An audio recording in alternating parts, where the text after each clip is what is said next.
We'll call this meeting to order then. This is a meeting of the Policy Committee of West Bend Joint School District Number 1. It is Tuesday, February 13th. It is just after 4 p.m. And recognizing in attendance, I'm Chris Swigert, Board Member John Donaldson, Board Member Chad Temez, and Superintendent Jennifer Wimmer. So with that, we'll begin with our next item on the agenda, which is reciting the Pledge of Allegiance. I pledge allegiance to the flag of the United States of America and to the republic for which it stands, one nation, under God, indivisible, with liberty and justice for all. All right, thank you. We move to discussion items, and we have 6 discussion items all related to policies, and the first 2 actually deal with nepotism. So we'll start with the first agenda item, which is Policy 165-2, Nepotism Board. Superintendent Wimmer, do you want to walk us through that one? Sure. We actually took this to our full board for discussion at the end of November. We would have had a policy committee in January. We needed to reschedule due to some conflicting meetings. So that's kind of why it's landed back a little bit farther down our calendar. So we took this to the full board. We were ready as a team to do some recommendations. We just wanted to make sure they were ready as a team. The one kind of outstanding comment came, there were some procedural ones that were asked. There was some other pieces, how do we set something aside if it were a consent agenda? We addressed all of those in the meeting. The only one outstanding piece was actually from Board Member Kurt Repholz, and his statement was, this still maybe is too broad. Would this inhibit anyone's ability in the organization for advancement? And at the time during the discussion, we provided several examples, how there's different layers of management, administration in the system. So even if you had, so let's say you have an associate principal, they're married to a teacher, you would just assign the appropriate administrator so you wouldn't have that conflict. We gave the example of, what if someone's on a leadership team, a department leader or those, we talked about there's no positional authority with those, there's no pieces where you're evaluating all that. So while I think that we cleared those pieces in that conversation, we did make a commitment to just make sure we evaluated that piece as a committee and look at it through that lens to get ready to bring that back. Because we expect all these to go for their formal first reading. We were just doing kind of our last sweep. So that was the one lingering piece. And again, we had kind of a robust conversation at the table, but any comments from the board? Chad? Yeah, I think what Kurt was saying about it being, I think his concern was that it was too restrictive still, in which he didn't want to see anyone not have opportunities, and that West Bend being sort of a smaller community, that there's a high likelihood that at some point there'll be good candidates, and he just didn't want to see them not be able to have opportunity. And I agree with that aspect of it, but I think it's, I think the way the policy has been written and revised and rewritten, I think it still accomplishes what Kurt was hoping it would accomplish, and at the same time, I think it's still respectful of sort of the expected decorum around making sure we don't have unfair nepotism advantage. So I am in favor of the policy as it's written. I really don't have any additional discussion items to add or subtract from it. I think it's been reworked multiple times and discussed multiple times, and I really don't have any issues. John? Is there a audit process that we follow? An audit process that we follow to make sure we're not falling outside of a policy like this? Sure. So actually during the hiring piece, there's a component where there is a declaration if there's any kind of familial relationship, and then there's an obligation by the employee to also disclose that if any status changes during or throughout their employment. So let's say they, during the course of their tenure, they get married, they are obligated to disclose that, and then it's tracked with HR. So there is a process for that. And then recall, I think it might have been you, John, to just double down and state in the staff one to also commit ourselves through policy language that it would also be duly stated in the employee handbook as well. So we have that as an additional. And when they receive the annual employee handbook, they review that, and then they have to sign off on the receipt and acknowledgement of that obligation as well. And just to follow up on, I agree with both comments, both questions. The test that I use to look at this seems very typical of what would be seen in the private industry world. And I agree with Kurt that we don't want to do anything unnecessary to restrict the ability of people to work at the district. At the same time, this is, I believe, something that's common and not unreasonable. I think we do need to be honest with ourselves that there could be at some point in time a situation where, if you have someone who is superintendent and you have a teacher who is related to the superintendent and really wants to be an assistant superintendent, it may not be possible, ultimately, because of the ultimate reporting relationship. But those should be far and few between. Yeah, that would be, so you would run into that in a much smaller system. So if you look at a community where you're dealing with maybe a couple hundred students, a singular board, maybe a 3 to 5 member team, like everyone's related to everyone in those situations, that happens. But then under legal consult, someone might have that level, and they might be directly evaluated by the board as well. So Sure. a board could expand that. So for us and our size, like you said, that I can't foresee that Yeah, I agree. occurring, but there's other checks and balances you can put in place legally to do that. We've got enough layers of administration and oversight that we wouldn't run into that here. No, and that's good. And so I respect Kurt's comments and share the concern, but I do believe the way this is constructed is consistent with how it would be done in the private world. Not that that's always the right test to use in all circumstances, but I don't think this is unusual. And based on what you've discussed, that the situations that we can't really account for should be extremely rare. So the idea of us restricting someone's ability to be hired or promoted ultimately should be unusual or likely never happen. We can put in the appropriate safeguards. Right. So with that, so I'm looking at policy 165-2, nepotism for the board. Any additional discussion, or it seems like what I'm hearing is we give it additional consideration, and the next step then, Superintendent Wimmer, would be to bring it back to the board.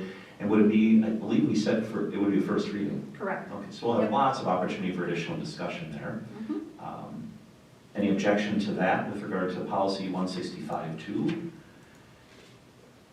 And also then, I guess with regard to anything else to add on policy 533-2, nepotism. No, there were no questions, discussion. The only shift that we had made was that commitment that the information would be included in the employee handbook and signed off, which we attended to. So there was no discussion or questions regarding that one at all. So again, just bringing that one forward for first reading. Any objections to that? Okay.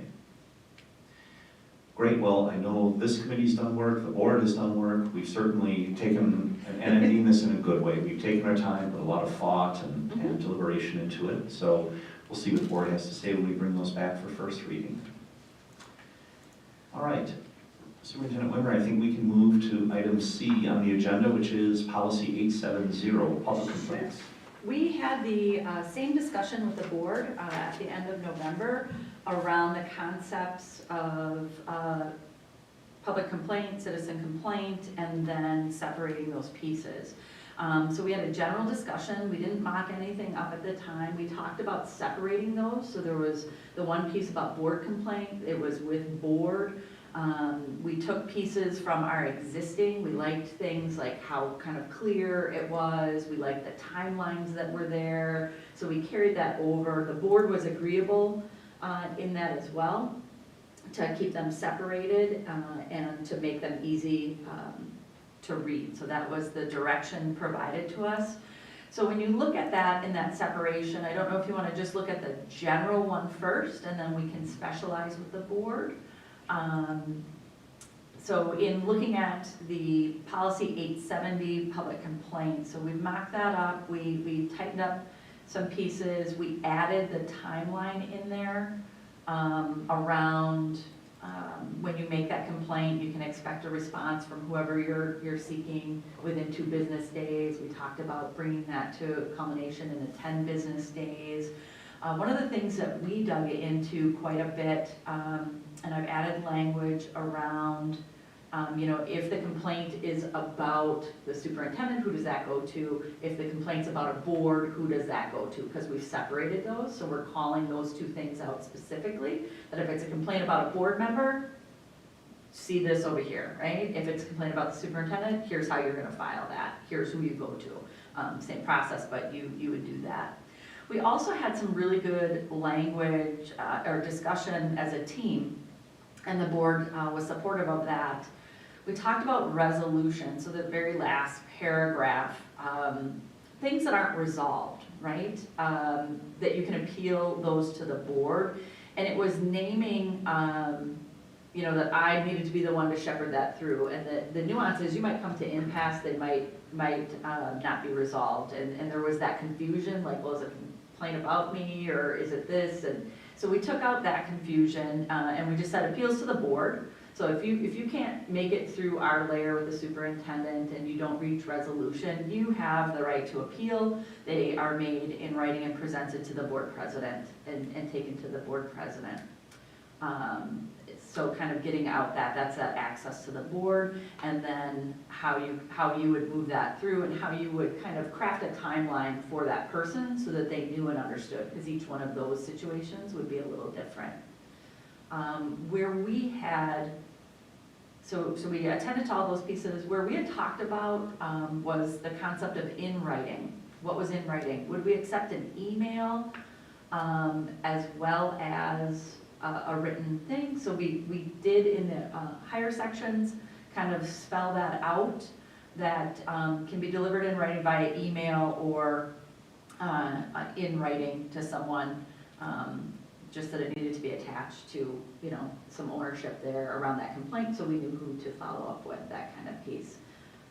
Any other reference I saw kept it general, but that was something that we questioned as a team. So the board was looking to make it accessible, pathway,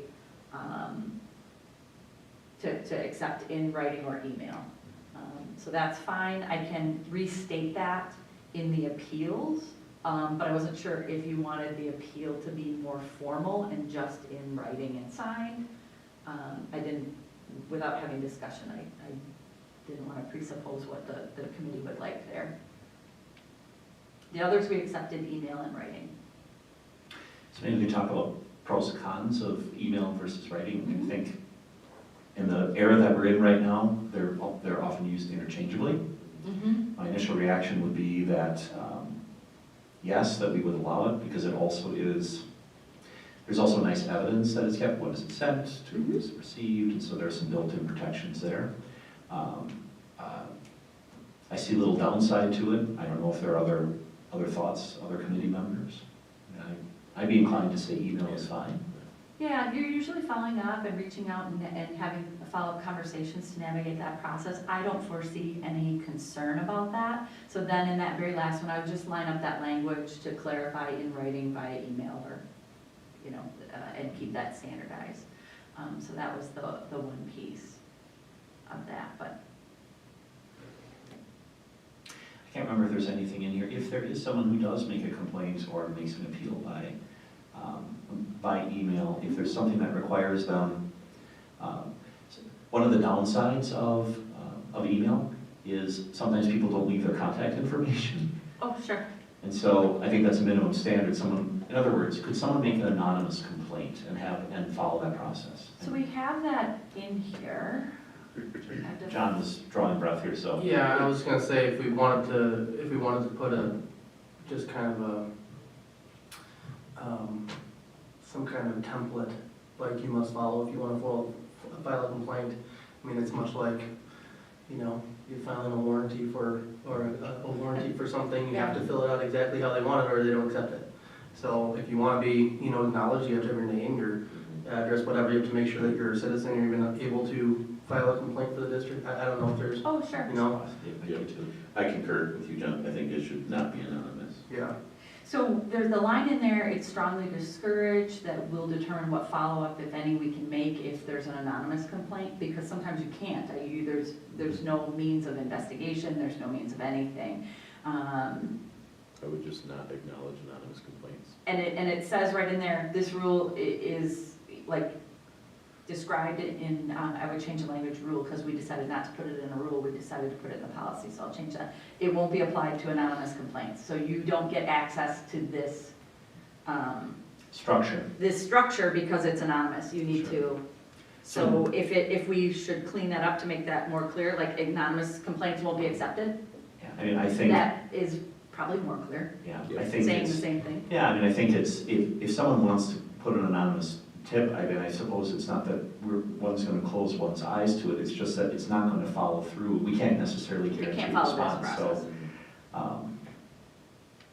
Yeah, it's tough to follow the structured process if we don't have contact information and know, to whom we should be replying. Do you want to make that more succinct, that anonymous complaints Will not be accepted. will not be accepted Yeah. via this? Yeah, or something like this policy will not apply to anonymous complaints. Oh, I don't know, something, You know, yeah, I like that. How do others feel about that?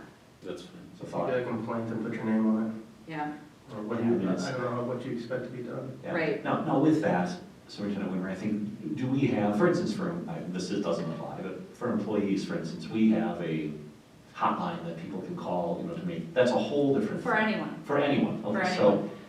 There's two different lines, so if something came through anonymous and it was of concern, so let's say there's concern about a student or concern about, Fraud. something. Yeah, you have other reporting mechanisms, tip lines, et cetera, to do those, and they still get vetted. They just won't don't be follow the structure. considered formal complaints under this policy.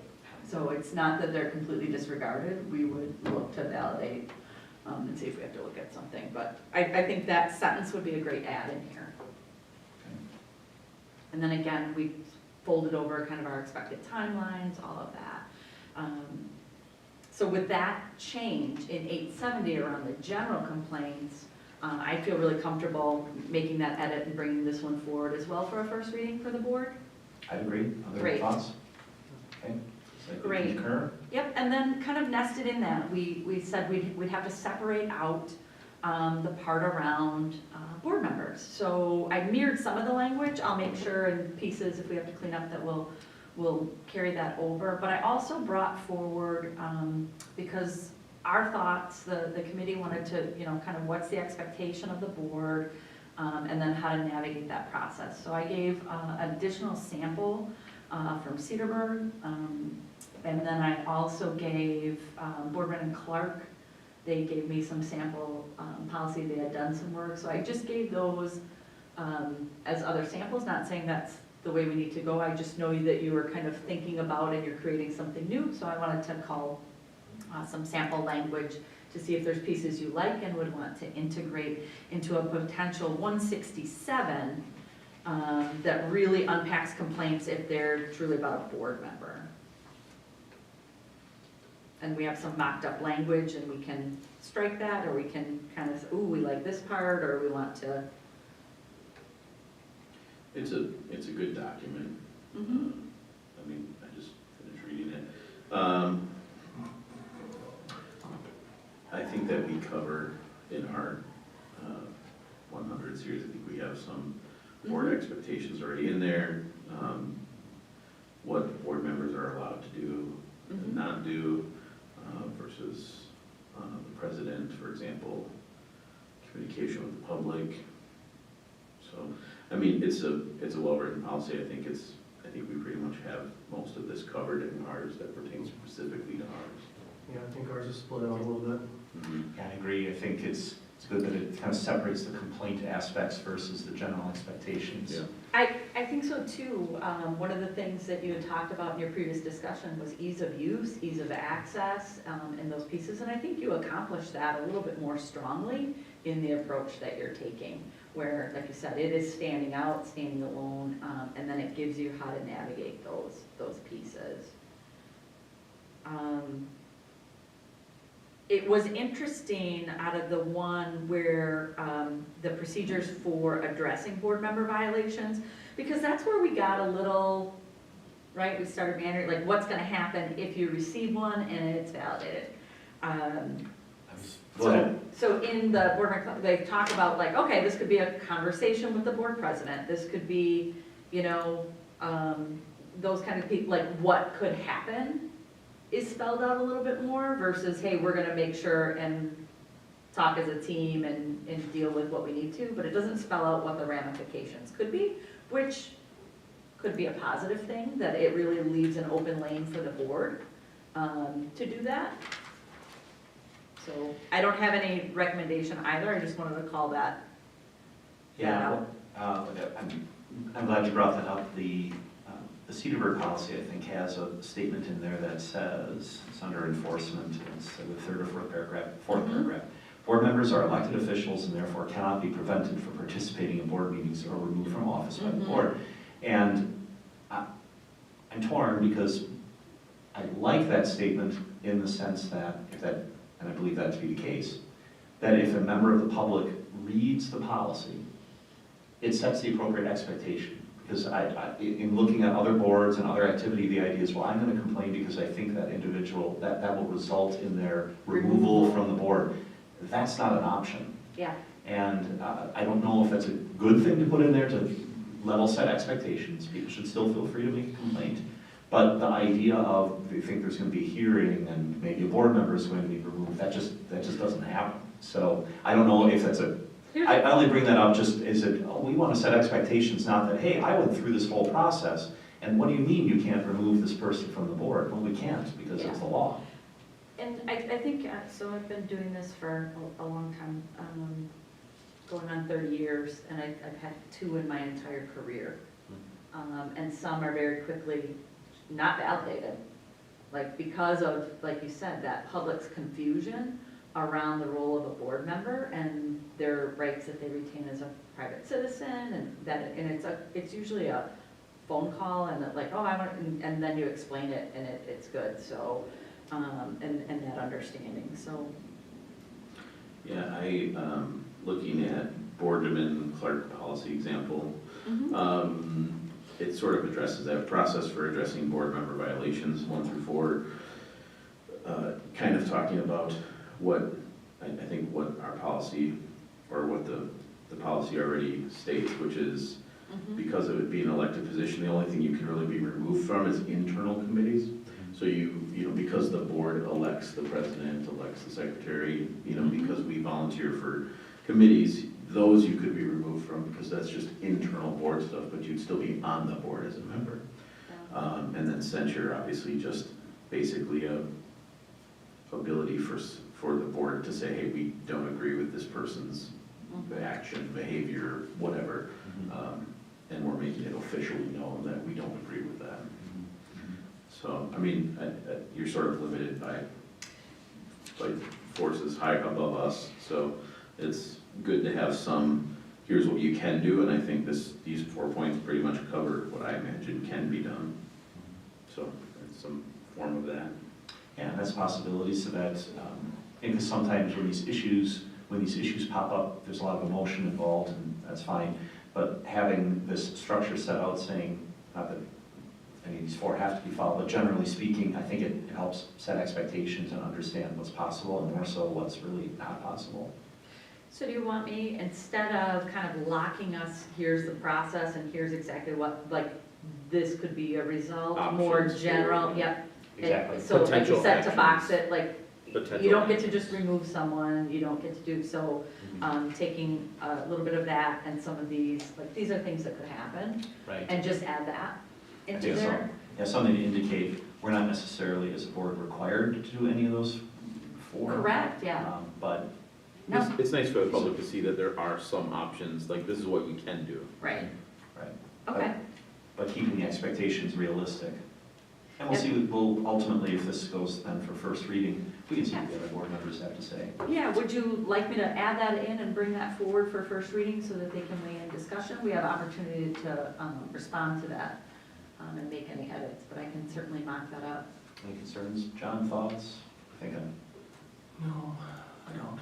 Okay, Well, perfect. we'll have opportunity for Great. a first review and such. Yeah, and we had some general discussion with them before, so I think that'll be well received in those pieces. The next 872, kind of moving through that work, means that we could confidently sunset the current 872 language. We've pulled from it all the pieces that we wanted and attended to that, so that I would add for removal. Yeah. The next one was a holdover. We had formerly 188, and it should be numbered 119. It is our high school configuration review process. Recall that we did updates. 188 is actually board member participation electronically in meetings. That's the standard. So we needed to come up with legally a new number. And not many people have this one on the book, so they recommended this number. So not looking at content, but just looking at formally renumbering that. I assume that this will probably come up, facilities, you know, as we start having dialogue around that. And I want to be able to point to an appropriate number. Right now, it's just listed as formally 188, so I'd like to get that updated. So that, it looks like that decision, if I'm reading step 3, right, that decision needs to go to a referendum.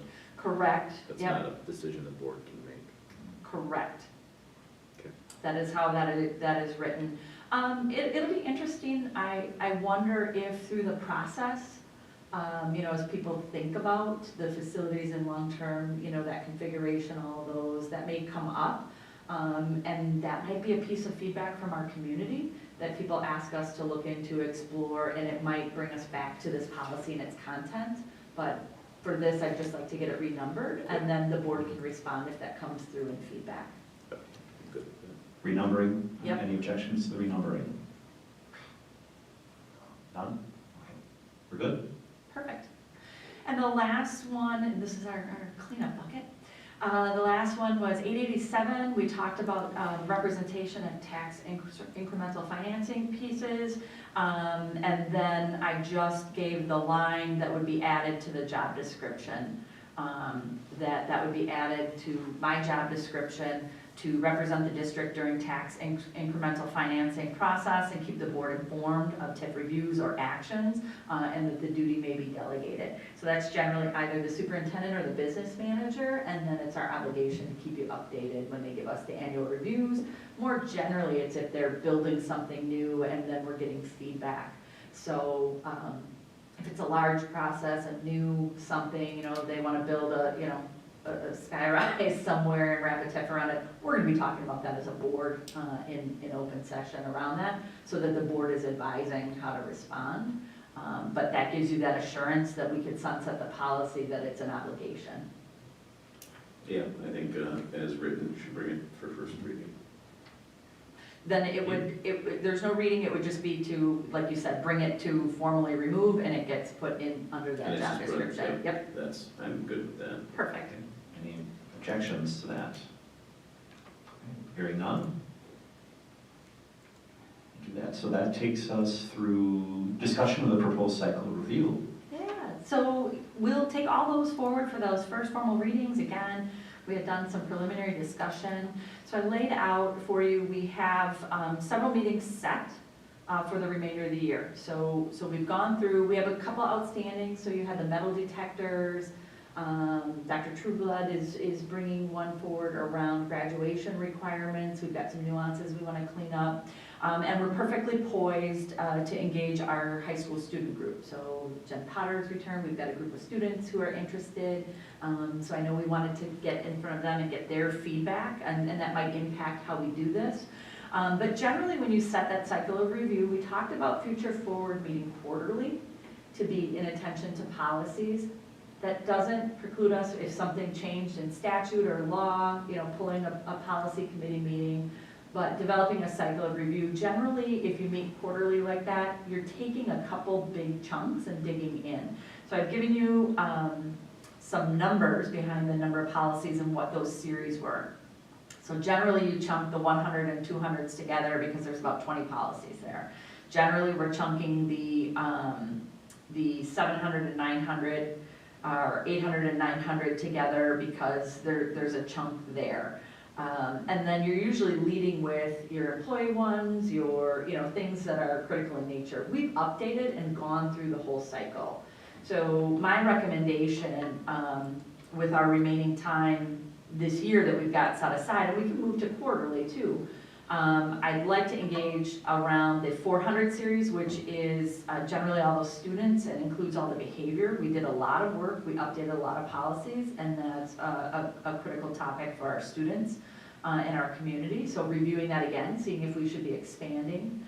One of the concepts that we could bring forward in that is for expulsions, that you could authorize the board to do panels of 3 for expulsions instead of having to convene the whole board, so you're much more nimble in doing that. So I'd like to bring that one forward. And then the 300 series, which is around instruction, right? The graduation requirements, some of those things. So I'd recommend we lead with that, and then we can combobulate them in any order. But again, know that we would still have a chunk that are kind of deemed annual review that we should be looking at, that we would bring those forward in that series, but just open to dialogue from the committee, kind of how would you like to prioritize these different buckets, and then what we want to accomplish the remainder of the year, and then how we want to set up going forward. So that's for the committee.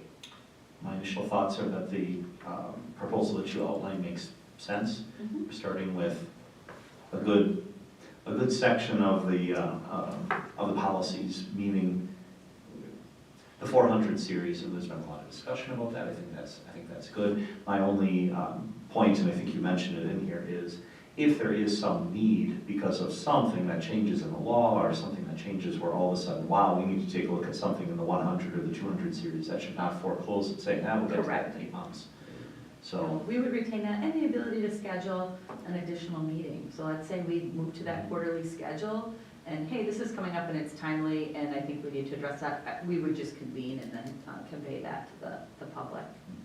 other thoughts? I agree with that, and I think the 400 series is certainly currently relevant.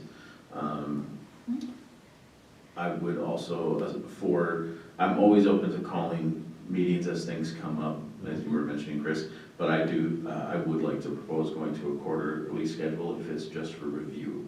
I think it's just more efficient to just have a set quarterly schedule, and then just review whatever chunk of policies need to be reviewed, and just roll through that, and then call special meetings if there's something that arises that's out of order. Sure. And thank you for bringing that up. I agree.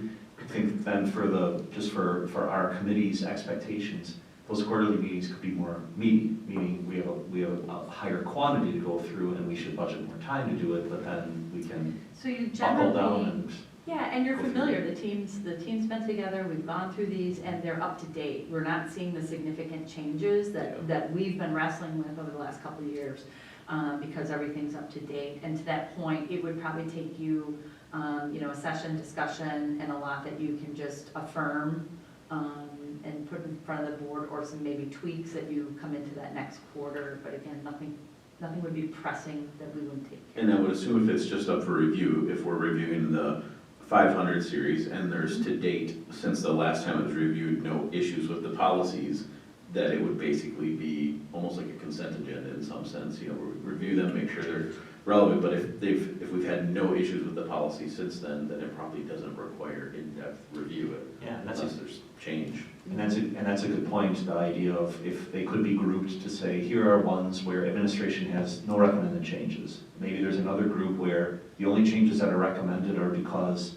there's some federal disclosure language that needs to change. And then, we get to so we can spend more time on the meaty ones. Yeah, and we've grouped that before, but I like your idea of if there's literally nothing, but then it also registers that there was a formal review and it shows that date. So Right, no, there you should- keep yeah. that on cycle, Yeah, so. we should be accountable to it, it's just, Correct. what are we reviewing if there's not been any problems with the policy since we Yeah. last reviewed it? Yeah, I think that's a good idea. No legal changes, no recommendations for changes, just bringing it in front, and then kind of giving updates to the policy committee of what we're seeing as changes in the field. Maybe, hey, we're starting to see new policies emerge around this for consideration at that time. So I think that would be a well planned.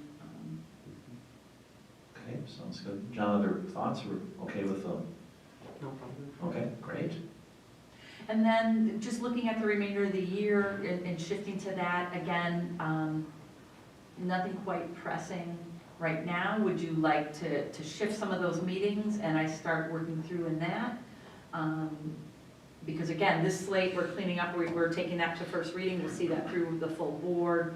What would the committee like to do with the remaining dates? Would you like to switch out a couple? I am in favor of maybe keeping the March 12th one Mhm. as maybe the kickoff point to the quarterly one, since March is, that's the third month. We could just maybe start like a January to March and Perfect. April to June, Mhm. and, just pick a date, maybe like every 3 months, and then that schedule that's just sort of always on the books, if you will, and then special ones as they arise. Perfect. Then I would be looking at, based on that, I'd lead with that 400 series in March right away. Again, that's dealing with students' behavior, all of those pieces. I would still then reach out and I'll get that high school committee, we'll talk about that and we'll start that interplay. That gives us time to do that in advance of committee.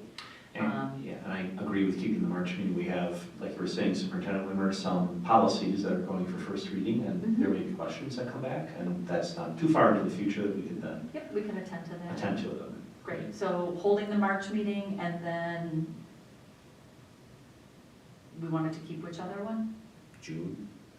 Okay, so remove the April and May meeting, keep March, June, and then just talk about that cycle. And then maybe September, everyone. and September, December, or something. Right, you can preliminarily schedule those future quarterly meetings, and then again, with the commitment that if issues arise in between, Yep.